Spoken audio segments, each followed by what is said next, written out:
Of one. இன்னைக்கு நான் எதை பற்றி பேச போகிறேன்னா குழந்தைகளின் மன அழுத்தம். குழந்தைகளுக்கு மன அழுத்தம் அப்படின்னு ஃபஸ்ட்டு குழந்தைகளுக்கு மன அழுத்தம் என்ன தெரிஞ்சாதான் நான் அது இருக்குன்னு சொல்ல முடியும் அப்படின்னு நினைக்கிறீங்களா நண்பர்களே? அதெல்லாம் அந்த காலம் 50 வருஷத்துக்கு முன்னாடி நடந்தது. ஆனால் இப்போத்த குழந்தைகளுக்கு ஓவர் ஸ்ட்ரெஸ் ஃப்ரெண்ட்ஸ். நான் கொஞ்சம் பாயிண்ட்ஸ் சொல்கிறேன், அதை வச்சு நீங்களே சொல்லுங்கள் குழந்தைகளுக்கு ஸ்ட்ரெஸ் இருக்கா இல்லை இல்லை. ஃபஸ்ட் என்னன்னா ஏர்லி மார்னிங் வேக்கப். இந்த கொரோனானால அது கொஞ்சம் குறைஞ்சிருக்கு ஃப்ரெண்ட்ஸ். இல்லைன்னா மோஸ்ட் ஆஃப் 90% கிட்ஸுக்கு 7 o'clock 7:15க்கு வேன் வந்துடும். நாங்கள் வந்து 6 o'clock எழுந்திரிச்சு ரெஃப்ரெஷ் பண்ணி குளிச்சு அப்புறம் சாப்பிட்டு ட்ரெஸ் யூனிஃபார்ம் எல்லாம் போட்டு குழந்தை ஸ்கூலுக்காகலாம் இதெல்லாம் திங்ஸ் எல்லாம் எடுத்து வச்சு பண்ணுவோம் ஃப்ரெண்ட்ஸ். கரெக்டாக நாங்கள் 7 o'clock அங்கே போய் நிற்கணும். அந்த 1 மணி நேரத்துக்குள்ளே அதை பண்ணுறோம். இது ஸ்ட்ரெஸ்ஸாக இல்லையா? ஆனால் நீங்கள் அந்த காலத்து உங்களுக்கெல்லாம் 9 மணிக்கு இருக்குமா கிளாஸு ஸ்கூலு? நீங்கள் எத்தனை மணிக்கு எழுந்திருப்பீங்க? உங்களுக்கு வாக்கபிள் டிஸ்டன்ஸ் தான் இருக்கும் 99% அந்த காலத்து கிட்ஸ்க்கு. அதுக்கு நீங்கள் வந்து 8 o'clock கிளம்பிட்டிங்கன்னா 8:50 கிளம்பிட்டிங்கன்னா கரெக்டாக இருக்கும். நீங்கள் போயிடுவீங்க. நீங்கள் ரிலாக்ஸாக 8:30க்கு 8:50க்கு கிளம்பி போவீங்க. வாக்கபிள் டிஸ்டன்ஸ் தான் இருக்கும். ஆனால் நாங்கள் ரொம்ப அது 6 மணிக்கு 6 o'clock எழுந்திரிச்சு அந்த 1 hourல அங்கே இருக்கணும். நெக்ஸ்ட் என்னன்னா நெக்ஸ்ட் வந்து மார்க்ஸ் அண்ட் ப்ரைஸஸ். நீங்கள் சொல்கிறீங்க மார்க் எல்லாத்துலேயும் ஃபஸ்ட் மார்க் வாங்கணும். எல்லா சப்ஜெக்ட்லையும் எல்லா நேரத்துலையும் எல்லா இதுலேயும் எப்படி ஃப்ரெண்ட்ஸ் அது முடியும்? அப்புறம் யார் செகண்ட் தேர்ட் மார்க்கெல்லாம் வாங்குறது? ப்ரைஸஸ் ஏதாச்சும் ஸ்போர்ட்ஸ் காம்படிஷன் டான்ஸ் காம்படிஷன்னா எப்படி எல்லாரும் அதே டைமில் எல்லாரும் எப்படி ஒரே ப்ரைஸ் எல்லாரும் எப்படி ஃபஸ்ட் ப்ரைஸ் வாங்க முடியும்? யோசிங்க. எல்லாரும் எப்படி வாங்க முடியும்? இப்போ நான் வந்து எனக்கு வந்து ரன்னிங் நல்லா தெரியும். என் ஃப்ரெண்டு நல்லா பாக்ஸிங் பண்ணுவான். அவனை கொண்டு போய் ரன்னிங் விட்டால் எப்படி அவன் ஜெயிப்பான்? அதே மாதிரி என்னை கொண்டு போய் பாக்ஸிங் விட்டால் நான் எப்படி ஜெயிப்பேன் சொல்லுங்கள். நெக்ஸ்ட் என்னன்னா டிவி, மொபைல், லேப்டாப். நீங்கள் நினைக்கிறீங்க இதெல்லாம் என்டர்டைன்மெண்ட் பண்ணுற விஷயம் தானே அப்படின்னு. இல்லை ஃப்ரெண்ட்ஸ், அப்படியெல்லாம் இல்லை. நாங்கள் வந்து முதலாச்சும் ஸ்கூலுக்கு போயிட்டு வந்தோன்னே ஒரு 10 minutes 15 minutes ஆச்சு டிவி மொபைல் இது பார்ப்போம். ஆனால் இப்போ இந்த ஆன்லைன் கிளாஸ் வந்ததுலேருந்து இதான் 4 மணி நேரம் பார்க்குறீங்க ஃபோன். நீ தான் 4 மணி நேரம் அட்டன் பண்ணுறிய, அப்புறம் எதுக்கு நீ டிவி பார்க்கணும், அப்புறம் எதுக்கு நீ மொபைல் பார்க்கணும் அப்படின்னு சொல்கிறீங்க. ஆனால் அதே சமயம் நான் உங்களே வந்து கேட்குறேன், நீங்கள் பார்க்கலாமா? நான் வந்து என்னை வந்து படின்னு சொல்லுவீங்க நீங்கள் ஆன்லைன் கிளாஸ் முடிச்சோன்னே. நான் படிச்சுட்டு இருக்கும்போது எங்களோட அம்மா ஒரு பக்கம் வந்து வால்யூம் அதிகமாக வச்சு சீரியல் பார்த்துட்டு இருப்பாங்க. அதே சமயம் எங்களோட அப்பா வந்து ஒரு பக்கம் ஃபோனில் கேம் விளையாடிட்டு இருப்பாங்க. நான் எப்படி படிக்கிறது சொல்லுங்கள்? இதுக்கு பதிலாக நீங்கள் ஃபோன் பார்க்குறது விட்டும் சீரியல் பார்க்குறது விட்டும் என்னோட உட்காந்து கொஞ்சம் ஹெல்ப் பண்ணிங்கன்னா நம்ம எல்லாரும் சேர்ந்து என்டர்டெயின்மெண்ட் பண்ணலாமே. இது நல்ல விஷயம் தானே. Next tuition, extra curricular activities.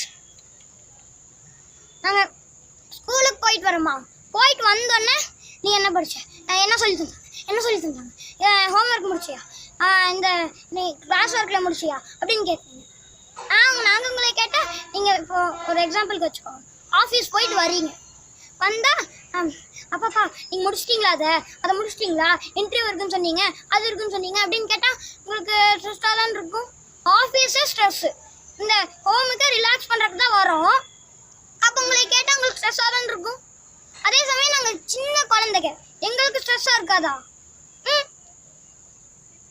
Next என்னென்னா நாங்கள் ஸ்கூலில் வந்து இறங்கி வந்தோன்னா அதே மாதிரி இந்த 6 o'clock அந்த 1 hourல பண்ணுற மாதிரி பரப்பரன்னு நாங்கள் 4 o'clock இறங்கி வந்தோம்னா 5 o'clock 4 o'clock இறங்கி வந்தோம்னா 4:15 காட்ட டியூஷன் போய் அங்கே இருக்கணும். அதுக்குள்ளே நாங்கள் பரப்பரன்னு பண்ணி 6 o'clock அந்த ஃபஸ்ட்டு சொன்ன மாதிரி தான் ஏர்லி மார்னிங் வேக்கப் அது மாதிரி பண்ணி டியூஷன் போகணும். அதுதான் சரி போச்சா? அதுக்கப்புறம் எக்ஸ்ட்ரா கரிக்குலர் ஆக்டிவிட்டின்னு சேர்த்து விட்றாங்கப்பா. எக்ஸ்ட்ரா கரிக்குலர் ஆக்டிவிட்டிஸ்ங்கிறது என்ன? நம்ம வந்து நம்மளை ரிலாக்ஸ் பண்ணிக்கிறதுக்கு தானே அது போகணும். ஆனால் எனக்கு இப்போ அவுட்டோர் கேம்ஸ் தான் பிடிக்கும். எங்கள் அம்மா என்னை போய் எங்கள் அப்பா என்னை வந்து நீ வந்து இன்டோர் கேம்ஸ் தான் போகணும் அப்படின்னு சொன்னால் எனக்கு பிடிக்காதுல்ல. அது என்ன, அது என்டர்டைன்மெண்ட் இருக்கிறது தான். சொல்லுங்க. அப்புறம் அதுவும் தான் போனால் போய் போகுது. நாங்கள் வந்து 5 to 6 அங்கே போயிட்டு வந்துடுறோம். போனதுக்கப்புறம் வீட்டுக்கு வந்துடுறோம். அப்போ வந்து 7 o'clock வந்து சாப்பிட்றோம். சாப்பிட்டு மறுபடியும் தூங்குறது. மறுபடியும் எப்பவும் போல் மண்டே மாதிரி. சரி, அந்த சாட்டர்டே சண்டே தான் விளையாடுறதுக்கு எங்களுக்கு நேரம் இருக்கா? அதுவும் இல்லை. எக்ஸ்ட்ரா கரிக்குலர் ஆக்டிவிட்டின்னு சேர்த்துட்டு இருக்காங்கல்ல, அதில் வந்து காம்படிஷன் எல்லாம் வரும் ஃப்ரெண்ட்ஸ். அந்த காம்படிஷனில் சேர்ந்துக்கணும். எல்லாத்துலேயும் சேர்ந்துக்கணும். நீங்கள் எல்லாத்துலேயும் ஃபஸ்ட்டு ப்ரைஸ் தான் வாங்கணும், ஃபஸ்ட்டு ப்ரைஸ் தான் வாங்கணும் அப்படின்னு நாங்கள் அந்த காம்படிஷன் போகிறதே ஸ்ட்ரெஸ்ஸு. நீ வந்து இதில் ஃபஸ்ட்டு மார்க் வாங்கணும், ஃபஸ்ட்டு ப்ரைஸ் வாங்கணும், ஃபஸ்ட் ப்ரைஸ் வாங்கணும். ஏன் நீ வாங்கலை? நம்ம ஃபஸ்ட் ரவுண்டு செலக்ட் ஆகிட்டோம், செகண்ட் ரவுண்டில் செலக்ட் ஆகின்னு அவன் செலக்ட் ஆகிருக்கான்ல, நீ ஏன் செலக்ட் ஆகலை? ஏன் ப்ராக்டிஸ் பண்ணலையா? இது ஸ்ட்ரெஸ்ஸு. வந்தோன்னே ஸ்ட்ரெஸ்ஸு. காம்படிஷன் முடிச்சுட்டு வந்தோன்னே ஸ்ட்ரெஸ்ஸு. அப்புறம் எப்பவும் போல் மண்டே. நீங்கள் யோசிச்சு பாருங்கள் கொஞ்சமாச்சு. எங்களுக்கு கொஞ்சம் ரிலாக்ஸ் பண்ணுறதுக்கு நேரம் இருக்கா இல்லையான்னு நான் உங்களை கடைசியாக ஒரு கொஷின்ஸ் கேட்குறேன். ஃபஸ்ட் என்னென்னா, இப்போ உங்களுக்கு ஆஃபீஸ் வந்து 8 o'clockனா 7 o'clock கேப் வந்துச்சுன்னா நீங்கள் அதை பார்த்து புலம்ப மாட்டிங்களா? சொல்லுங்கள். எனக்கு 7 மணிக்கு கேப் இருக்குது, எனக்கு 7 மணிக்கு கேப் இருக்குது, ரொம்ப ஸ்ட்ரெஸ்ன்னு சொல்லுவீங்க, சொல்ல மாட்டீங்களா? இதே நாங்கள் குழந்தைங்க, நாங்கள் வந்து 7 மணிக்கு எழுந்திரிச்சு கரெக்டாக ஆயிடுறோம். சொல்லுங்கள். இது எங்களுக்கு ஸ்ட்ரெஸ்ஸாக இருக்குமா இருக்காதா? நெக்ஸ்ட் என்னென்னா, இப்போ ஒரு ஆஃபீஸில் எல்லாரும் பாஸும் மேனேஜராக இருந்தால் இருப்பாங்களா? அது பாசிபிளா? இப்போ நாங்கள் சொல்கிறோம் உங்களை வந்து அப்பா நீங்கள் பாஸ் ஆகுங்க, அம்மா நீங்கள் பாஸ் ஆகுங்க, அப்பா மேனேஜர் ஆகுங்க, பாஸ் ஆகுங்க அப்படின்னு சொன்னால் அப்படி இருந்தாலும் ஒரு கம்பெனி ரன் ஆகுமா? யோசிச்சு பாருங்க. ஒரு கம்பெனி ரன் ஆகுமா? அப்படி இருந்தாலும் அப்படி எப்படி ரன் ஆகும் கம்பெனி? நெக்ஸ்ட் என்னன்னா, அதே மாதிரி தான் எங்களோட விஷயத்துலையும் மார்க்ஸ் அண்ட் ப்ரைஸஸ்லையும் தான். நெக்ஸ்ட் என்னன்னா, இப்போ நீங்கள் ஆஃபீஸ் முடிச்சுட்டு வந்து பார்ட் டைம் ஜாப் பண்ண சொன்னால் 15-16 வருஷத்துக்கு பண்ண சொன்னால் நீங்கள் பண்ணுவீங்களா பண்ண மாட்டிங்களா? சொல்லுங்கள். அங்கே ஏன் 15-16 வருஷம் சொல்கிறது தெரியுமா? கிண்டர் கார்டனே எங்களுக்கெல்லாம் வந்து 4 years போயிடுதா. அப்புறம் ஃபஸ்ட் ஸ்டாண்டர்டுன்னு 12th வரைக்கும் 12 years போயிடுதா. நாங்கள் 16 years இந்த மாதிரி எக்ஸ்ட்ரா கரிக்குலர் ஆக்டிவிட்டீஸோடு பண்ணிகிட்ருக்கோம். நீங்கள் பண்ணுங்கள்.